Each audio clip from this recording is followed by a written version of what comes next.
My daughter is joining the company, so I need you to resign. Today is your last day." On the morning of the 20th, the president suddenly told me I was fired. I was shocked and didn't know what to say. The 20th was the day we paid our suppliers. Some payments were made through bank transfers for longtime suppliers, but I also made direct payments and visited them as a courtesy. "You look like you can go home right away.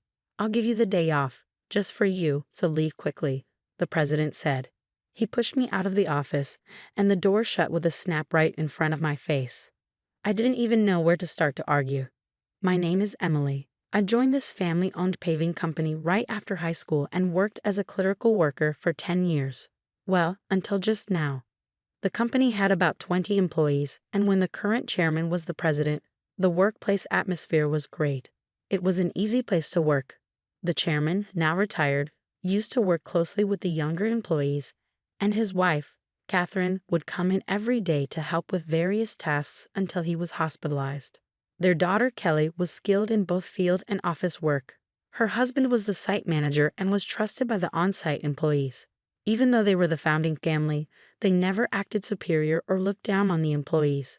It would have been wonderful if this enjoyable and smooth-running company life had continued, but unfortunately, reality wasn't so kind. At the end of last year, the chairman was diagnosed with cancer during the company's group medical examination. He decided to retire as president and appointed Kelly's husband, the site manager, as the next president. Both the employees and I unanimously agreed. We all thought the chairman should focus on his treatment and wished for his long life. However, suddenly, the chairman's eldest son, Tom, appeared with his family. I didn't know where he heard the news from. It turns out the chairman had another child besides Kelly. Tom had been disowned about 30 years ago, and I didn't know about it at all. According to the senior employees, Tom was a troublemaker in his youth and often had run-ins with the police. Whenever he caused problems, the chairman and Catherine would go and apologize. After dropping out of high school, he got involved in multi-level marketing and fraudulent activities, which finally led the chairman to disown him. Despite being out of touch for a long time, Tom suddenly appeared one day, pleading with his father, "Dad, I've realized my mistakes. Please forgive me." I was shocked to witness this in our small company, where the president's office and clerical room were one and the same. Tom expressed a desire to reconcile and work in the company, but his past made it hard to believe his sincerity after being disowned. "I apologize to everyone, but I ask you to give Tom another chance," the chairman said, pleading with everyone present. Kelly and the senior employees knew about Tom's troubled history and couldn't fully celebrate, but they couldn't refuse the chairman's heartfelt request either. So Tom and his family moved into the annex of the chairman's house, with Tom becoming an employee and his wife taking on household duties. I saw their daughter only once when she visited the company. She seemed to be a college student. The chairman believed Tom had changed for the better after facing hardships in life. Catherine was overjoyed that Tom had returned with his family, talking about rebuilding the company together. However, soon after, a problem emerged. Tom insisted on something. "I'm the eldest son, so I should be the next president," declared Tom, straining his relationship with Kelly and the site manager. Despite pretending to work diligently in front of the chairman, Tom actually did very little. He frequently made demeaning remarks like, "Physical labor is for the workers, and you're all just worker ants, work silently." Naturally, his behavior quickly made him unpopular with everyone. Some of the younger employees even went directly to the chairman, saying, "I can't work under these conditions." However, both the chairman and Catherine pleaded with everyone, saying, "We will talk to Tom about this. Please try to see the bigger picture." Then, due to stress or other reasons, the chairman's cancer suddenly worsened and he was hospitalized 3 months ago. Tom declared, "I am the president." Despite employees advising the chairman and Catherine to stick with their original plan of appointing the site manager as president, they ultimately chose Tom, their biological son, over their daughter's husband. This decision sparked grumbling among some employees, who felt the chairman and Catherine were biased by parental love or losing their sharpness with age. The once harmonious company atmosphere turned tense and uncomfortable. As tensions grew, Kelly and the site manager began working behind the scenes to manage the company. This left me alone handling all administrative tasks, whereas before Catherine, Kelly, and I shared the workload. Now, I regularly work overtime, sometimes leaving so late that the date changes before I head home. Meanwhile, Tom seemed to view administrative duties as effortless, spending his days at hostess bars, betting on horses, or gambling. My relationship with the president took a serious downturn over an expense issue.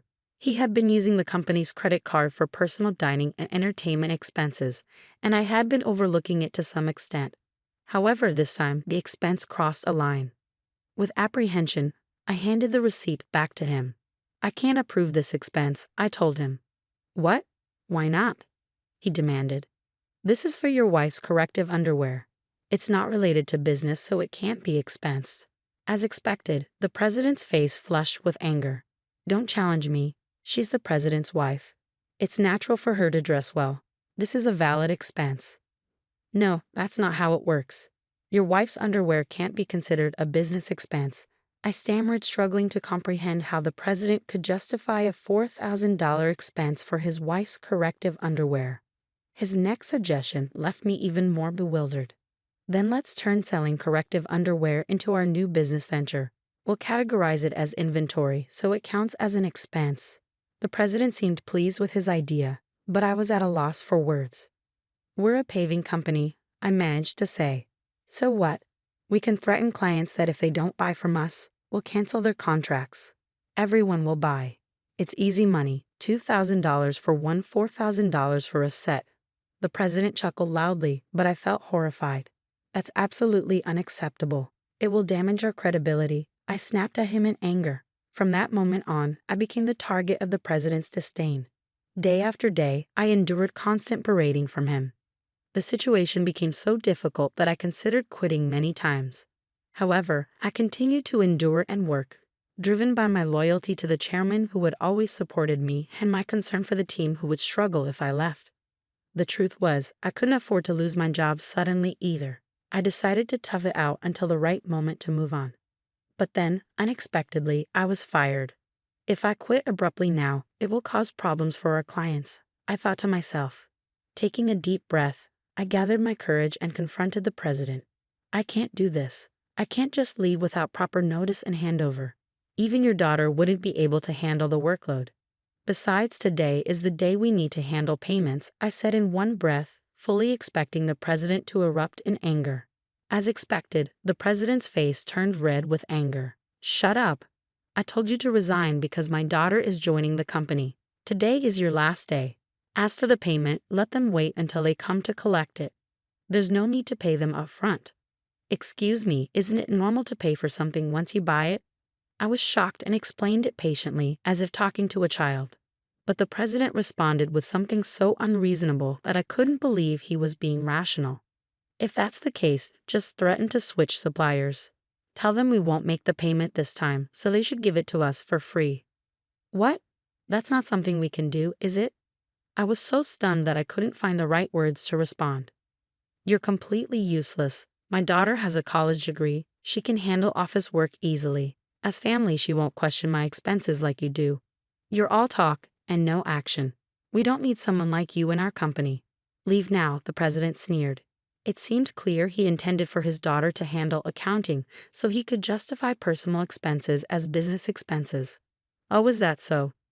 Just remember, I won't regret this," I replied.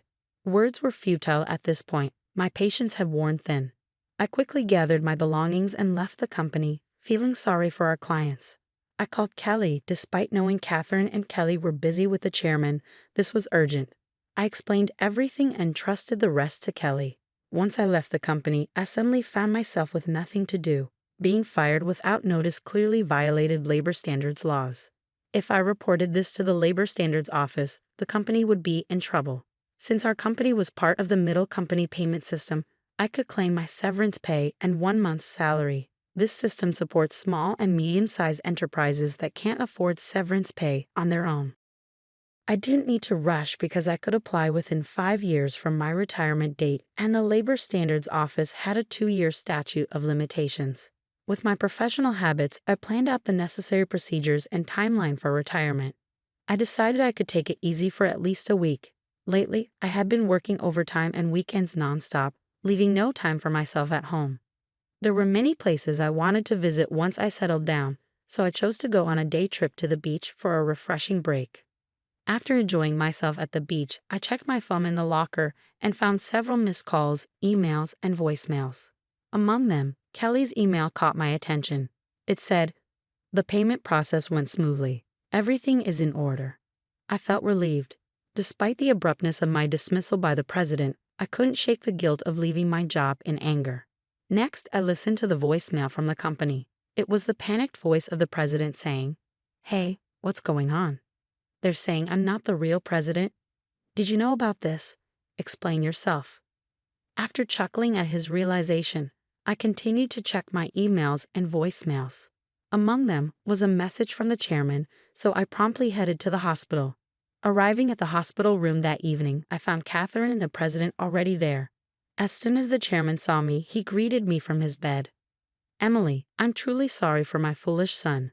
"Hey, what's going on? I'm not the official president. Explain yourself." Tom shouted arrogantly, clearly not understanding the situation. The chairman quickly silenced him with a stern command. "Quiet down." It turned out that right after I had called Kelly, she promptly informed the chairman and Catherine. Upon receiving the news, the chairman immediately contacted Tom, who was acting as president, and asked, "Do you really not know anything? So what's the truth?" I calmly explained to the president, who was still shouting in confusion. "Essentially, Tom, you didn't have any legal authority. Your role as president was just a title. It might seem confusing, but in business terms, president is a position within the company and doesn't hold legal standing like a representative director does. The representative director is the one legally responsible for the company's actions externally. It's a different and more formal role that requires specific legal procedures to change." I continued, "While the title of president can be changed informally within the company, altering the representative director involves complex legal processes. That's why your position didn't carry the legal weight you assumed it did." 3 months ago, when Tom was appointed president, there was strong opposition from Kelly, the site manager, and veteran employees. That's when I proposed a strategy. Tom would be a figurehead president while the chairman remained the legally responsible representative director. As someone familiar with company procedures and laws, I knew the complexities involved. Under my plan, if Tom showed genuine dedication and won over all employees, then we would initiate the legal process to formalize his presidency. However, if Tom failed to prove himself fit for the role, the backup plan was to either remove him or even consider closing the company, while Kelly and the site manager prepared to launch a new venture. Kelly doubted Tom's ability to change. The chairman and Catherine continued to believe in Tom until he unfairly dismissed me, which seemed to awaken them to his shortcomings. "If you want to be a leader, learn and take care of your employees. I've told you this many times," the chairman emphasized. Tom retorted, "It's not a big deal, right? Can't we just handle the procedures now?" "No, it's not possible," the chairman explained. "Our company offers stocks to employees who want them, and many of them own shares. Emily owns 10%, making her a major shareholder. We can't disregard her views, and other shareholders won't support you either." As the president began to understand the gravity of the situation, his face paled. "What? I don't have any shares." "None. I plan to pass on my shares to you once you prove yourself as president. I'm deeply disappointed in you. Were you only interested in my wealth, thinking I didn't have much time left?" The chairman slumped in despair, and Catherine remained silent, visibly upset. Defiantly, the president responded, "Well, I'm the eldest son. What's wrong with taking what's rightfully mine? The company belongs to me. I can't forgive you anymore. The chairman bears full responsibility as the representative director of this company. Moreover, I'm a shareholder. I have the right to call for a shareholders' meeting and propose your removal," I asserted firmly. The president's face drained of color as he grasped the implication of removal. "You mean I could be fired? Dan, you were just a clerk." "Tom, Emily is right. At this point, no one will support you. Emily was the only one who spoke up to give you a chance," Catherine interjected. Then Catherine turned to me. "Emily, I owe you a sincere apology. I regret causing you trouble because of my love for my son. Please tell me what you'd like to do." I confronted the president directly.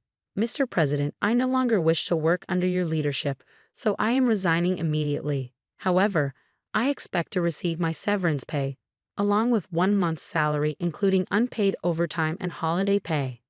As a shareholder, I will also take action through the Labor Standards Office to remove anyone who is detrimental to the company. I spoke calmly, and as I did, the president's complexion shifted from pale to completely white. Continuing, I informed them how Kelly had been actively visiting clients and successfully promoting our new company. Many clients had already decided to switch from our current company to the new one, and most of our employees were planning to follow suit. "That's impossible. I'll sue you," the president threatened, his voice cracking. But the chairman intervened firmly. "I am the representative director. You have no such authority." The president collapsed to his knees, and I felt a mix of emotions: regret, disappointment, and a sense of closure. "Mr. President, it's unfortunate it had to end this way. If you had changed your approach upon returning, things might have been different. There were ample opportunities for understanding if you had made efforts to